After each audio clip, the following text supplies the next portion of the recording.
But gradually, doctors in smaller hospitals across the Chicago area are using this. And again, it's not a cure, but buys time, and that's what's so important. Yes. Yeah. Thanks, Mary. Thanks, Marianne. Well, thanks to a special toy service, many children are enjoying a new toy a week, and this is all free of charge. And we have the details now from Sharon King in a live report. Sharon? Well, Joel, we've got a famous name brand farm here that Mikey is playing with. We've got a name brand game lots of people will recognize. We've got a play school puzzle. These are all things that if you went to a store and bought them would cost on the order of $30 or $40, but these didn't cost anything because Mikey and his mother went to the local library and checked them out for nothing.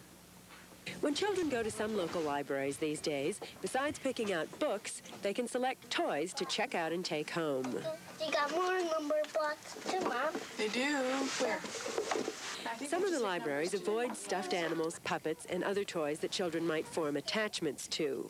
Instead, they provide puzzles, games, and toys that spur the imagination, recognizing that playing is an important part of every child's learning process. I like the fact that the kids can come in and they can select anything they want. In a toy store, they can't do that because usually you have a price range and they're toys that aren't proper for them. But here, everything is educational and they can really pick and choose what they like. Okay, Mikey, tell us some of the things you like to get from the library. What do you like to get? Puzzles and books, cartoons, charts, and Candyland, you told me. And Candyland. Okay, that's good. Who else likes to get things from the library? And I like to get airplanes, too. Oh, airplanes, too. Okay. What do you like to get? Books. Why books?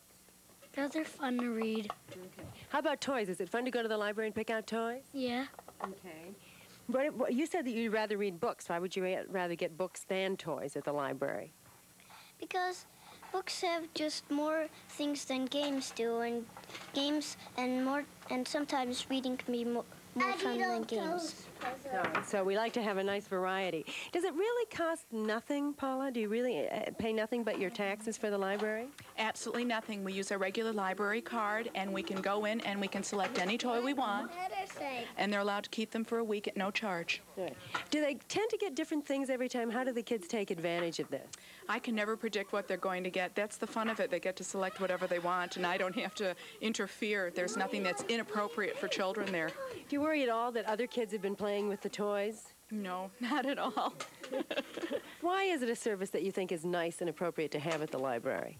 The children like to be able to pick a toy and then bring it back and pick something else. At home, they get bored with the same variety of toys, and you don't want to go to the toy store and buy new toys every time they get bored with one. We can't all afford to. So it is a nice option. There are lots of places around. Ask your local library if they're doing this, or perhaps if they're thinking of doing it, and you may find that you don't have to spend quite so much money on toys. You have a nicer variety, and you can make trips to the library double duty, books and toys. Live from Glenview, this is Sharon King, Channel 7 Eyewitness News. Sharon, can adults check out any of those toys? I'm sorry, Joel, I can't hear you. I say, can adults check out any of those toys? You know, they told us that many of the toys are intended for adults and children because they hope they'll encourage adults or parents to play with their children more. And the toys are designed to be things that will not be boring to adults at the same time that they're fun and interesting for the children. So, yeah, it's double duty. Okay, Sharon. Well, Linda Yu is here now with what's coming up at 5. Linda? Joel, at 5 o'clock on Eyewitness News, a Channel 7 investigation helps lead to promises of reform among gun-carrying part-timers in the Cook County Sheriff's Department. We'll have details on that. And then Mayor Harold Washington marks his first anniversary in office. Hugh Hill will take a look at the rocky first year. And film critic Roger Ebert reviews the new Robin Williams comedy, Moscow on the Hudson.